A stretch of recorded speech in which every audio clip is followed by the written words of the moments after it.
자, 구약성경 737페이지 느헤미야서 8장 1절부터 12절까지의 말씀입니다.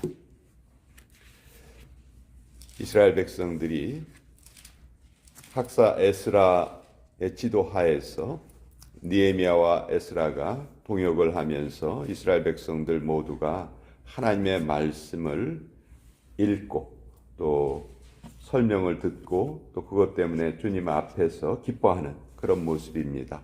우리 1절부터 12절까지 우리 같이 읽어가겠습니다. 시작. 이스라엘 자손이 자기들의 성읍에 거주하였더니 일곱째 달에 이르러 모든 백성이 일제히 수문 앞 광장에 모여 학사 에스라에게 여호와께서 이스라엘에게 명령하신 모세의 율법책을 가져오기를 청하매 일곱째 달 초하루에 제사장 에스라가 율법책을 가지고 회중아 곧 남자나 여자나 알아들을 만한 모든 사람 앞에 이르러 수문 앞 광장에서 새벽부터 정오까지 남자나 여자나 알아들을 만한 모든 사람 앞에서 읽음에 뭇 백성이 그 율법책에 귀를 기울였는데 그때 학사 에스라가 특별히 지은 나무 강단에 서고 그의 곁 오른쪽에 선 자는 마띠랴와 스마와 아니야와 우리야와 힐기야와 마아세야요 그의 왼쪽에 선 자는 부다야와 미사엘과 말기야와 하숨과 하스반나다와 스가랴와 무슬람이라. 에스라가 모든 백성 위에 서서 그들 목전에 책을 펴니 책을 펼 때에 모든 백성이 일어서니라. 에스라가 위대하신 하나님 여호와를 송축하며 모든 백성이 손을 들고 아멘 아멘 하고 응답하고 몸을 굽혀 얼굴을 땅에 대고 여호와께 경배하니라. 예수아와 바니와 세레바와 야민과 악굽과 사브데와 호디야와 마아세야와 그리다와 아사랴와 요사밧과 하난과 블라야와 레위 사람들은 백성이 제자리에 서 있는 동안 그들에게 율법을 깨닫게 하였는데 하나님의 율법책을 낭독하고 그 뜻을 해석하여 백성에게 그 낭독하는 것을 다 깨닫게 하니 백성이 율법의 말씀을 듣고 다 우는지라. 총독 느헤미야와 제사장 겸 학사 에스라와 백성을 가르치는 레위 사람들이 모든 백성에게 이르기를 오늘은 너희 하나님 여호와의 성일이니 슬퍼하지 말며 울지 말라 하고 느헤미야가 또 그들에게 이르기를 너희는 가서 살진 것을 먹고 단 것을 마시되 준비하지 못한 자에게는 나누어 주라. 이날은 우리 주의 성일이니 근심하지 말라. 여호와로 인하여 기뻐하는 것이 너희의 힘이니라 하고 레위 사람들도 모든 백성을 정숙하게 하여 이르기를 오늘은 성일이니 마땅히 조용하고 근심하지 말라 하니 모든 백성이 곧 가서 먹고 마시며 나누어 주고 크게 즐거워하니 이는 그들이 그 읽어 들려준 말을 밝히 알미라. 하나님의 말씀입니다. 아멘. 자, 오늘 이 느헤미야서 8장은 하나님의 말씀의 그 힘이라고 할까요? 하나님의 말씀이 우리 사람들에게 올바로 선포되었을 때 어떤 반응이 일어나는가 그것을 너무도 잘 알려주고 있습니다. 이 느헤미야는 어제 살펴봤던 그 에스라와 거의 같은 시대에 사역을 했는데 자, 에스라는 두 번째 포로들과 함께 귀환했다고 했죠. 느헤미야는 세 번째 포로 귀환을 이끈 인물입니다. 느헤미야가 기원전 458년에 예루살렘에 도착해요.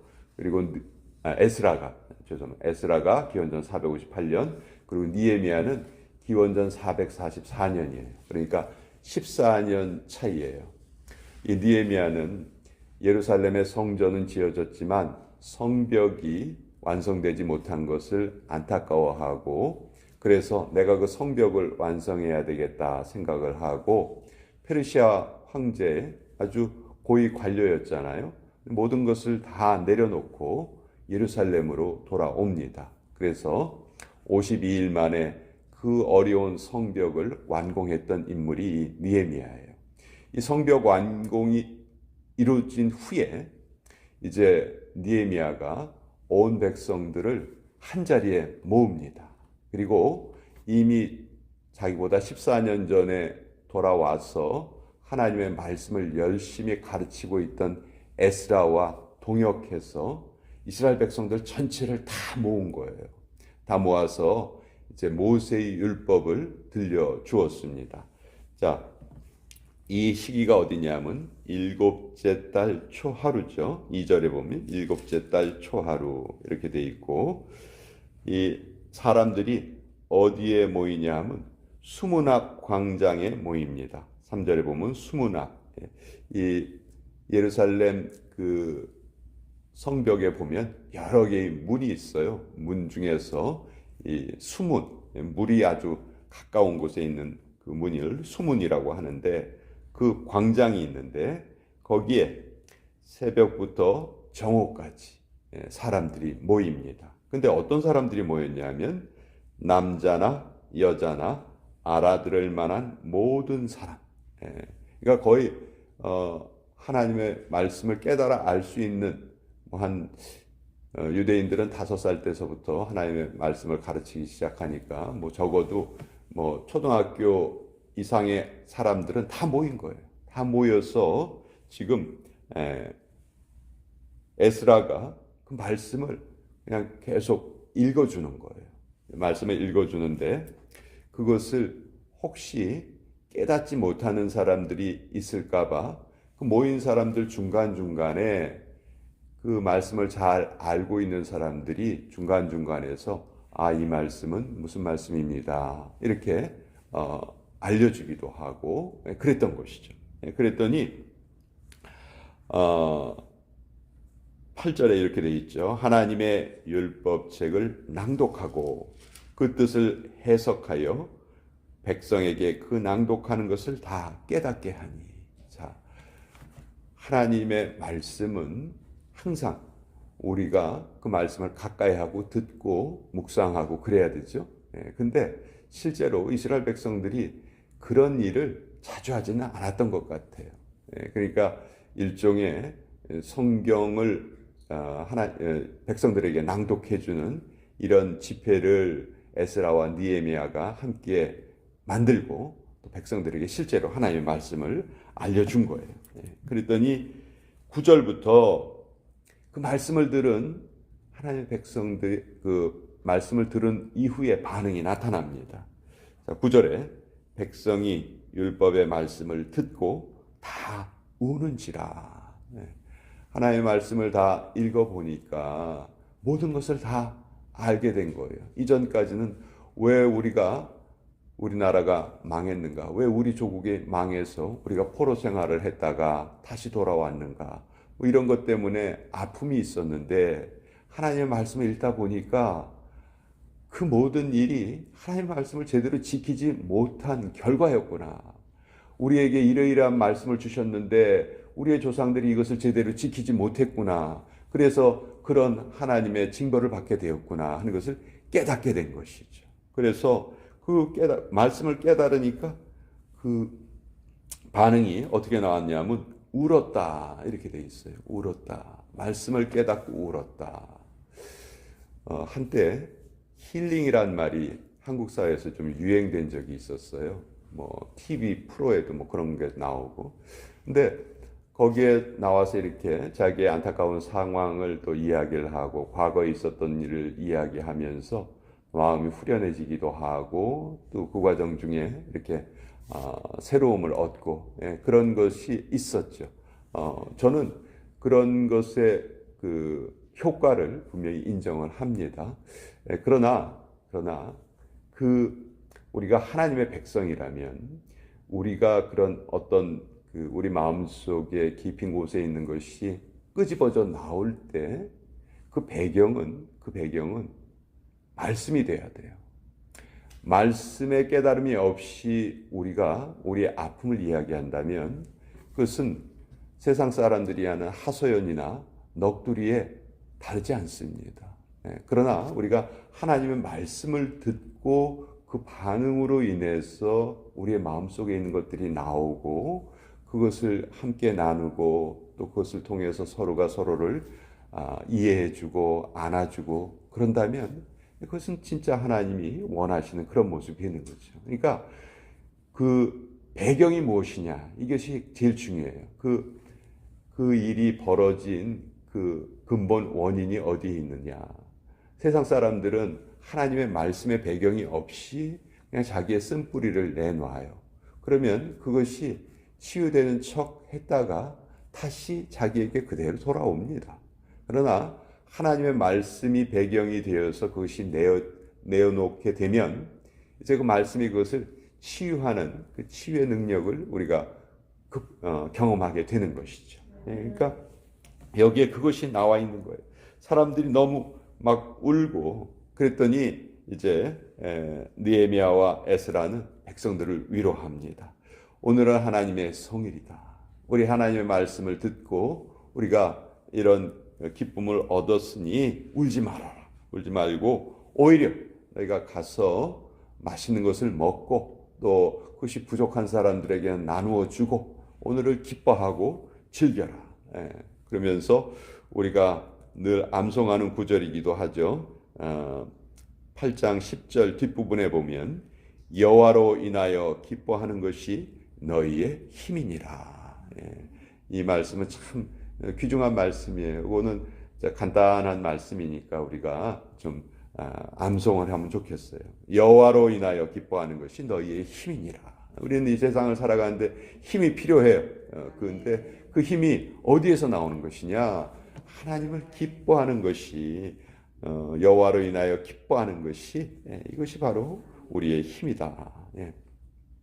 그래서 12절에 보면 모든 백성이 곧 가서 먹고 마시며 나누어 주고 크게 즐거워하니 이는 그들이 그 읽어 들려준 말을 밝히 알니라. 하나님의 말씀이 깨달아졌을 때 그 반응은 기뻐하고 즐거워하고 마음속에 참된 기쁨이 생기는 것이죠. 이게 아마 성경 통독을 많이 하시는 그런 분들 사이에서는 이 느헤미야서 8장의 말씀이 최초의 성경 통독 사경회다 이런 말로 또 이것을 또 부르기도 해요. 그래서 이때를 본받아서 우리도 늘 하나님의 말씀을 가까이 하고 또 하나님의 말씀으로 인하여서 기쁨을 얻을 수 있어야 한다 이렇게 말하고 있죠. 하나님의 말씀은 정말 우리 인류 역사를 다 바꿔왔어요. 하나님의 말씀을 경험한 자들은 삶이 바뀌어요. 그러면 역사가 또 바뀌죠. 여러분 남미와 북미를 한번 비교해 보면 원래 스페인 사람들이 먼저 도착한 곳은 남미 대륙이었습니다. 나중에 이제 북미에 이제 그 사람들이 모여 살기 시작하죠. 근데 그 남미와 북미의 사람들이 유럽에서 사람들이 왔을 때 왔던 목적이 달랐어요. 남미는 순전히 황금을 찾아서 왔어요. 남미에 가서는 금을 찾아가지고 부자가 되기 위해서 왔어요.